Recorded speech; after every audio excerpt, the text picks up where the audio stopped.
It kind of makes these debates not feel like they matter that much. I mean, the fact that Donald Trump is leading by 40 plus points, it says a lot about the state of this contest. I mean, we saw after the last one, not much change in the trajectory of any of these candidates. We saw a bit of a boost for Nikki Haley, the former U.S. ambassador to the UN, but she only got like 7% support from the Republican Party's electorate. Look, Donald Trump is totally in the driver's seat right now. I think that's why you're seeing him think about this race as a general election style contest. Joe Biden was in Michigan rallying with the UAW workers, and Donald Trump followed him and is trying to set up a contrast with the incumbent Democratic president. Let me turn to Ramaswamy. This is a candidate that seemed to take on a lot of argument. Last time round, he seemed to be quite up for the confrontation. This time round, he was taking from Haley over his approach to TikTok, from Scott over the business dealings with China in the past. How do you think he came out of the debate? Nikki Haley likes to throw punches at Vivek Ramaswamy. Look, he's got support from about 1 in 10 Republican primary voters right now. That's up. I mean, he started out at the very bottom. Nobody knew who he was when he launched his campaign. That has obviously changed. We saw a concerted strategy from a lot of the Republican candidates on stage to attack him. And part of that's because he's risen so much. He is clearly an heir apparent to that number 2 slot we've all been talking about, as Ron DeSantis' campaign has struggled to gain much traction. But again, I mean, what is the point of having 15 or 20% in a contest like this? This contest right now is Donald Trump's.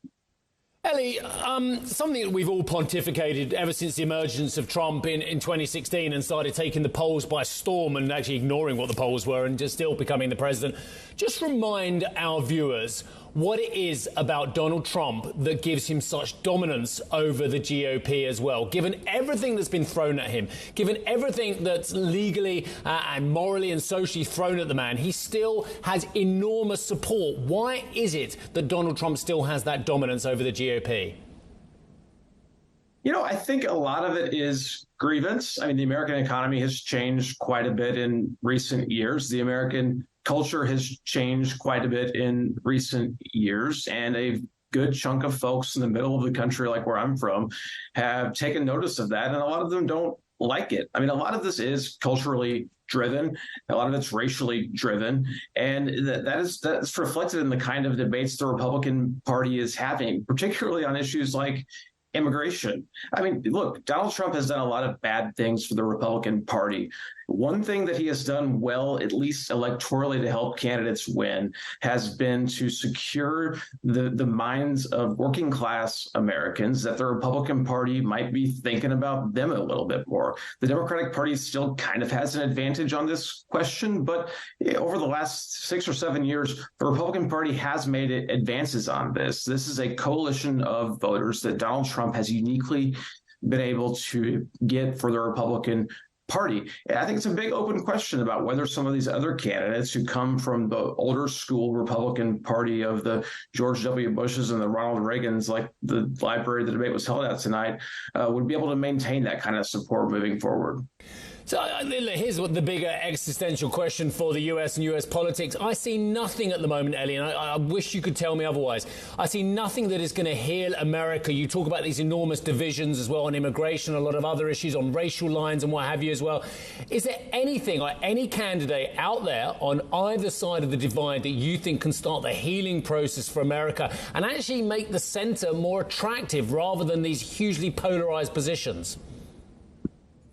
Yeah, I don't think we have it yet. I mean, that was what Joe Biden ran his campaign on in 2020. He said he wanted to restore the soul of America. Now, it's not necessarily his fault that it hasn't been, but that was sort of his whole pitch. I think that's why you're seeing the president lean into this democracy talk and this talk of bringing people back together. I think the Biden campaign would probably argue, by the way, that they have gotten a lot of bipartisan things done in the United States, be it the infrastructure bill, be it the competitiveness with China legislation on chips, be it some of these other things on that they've been pursuing.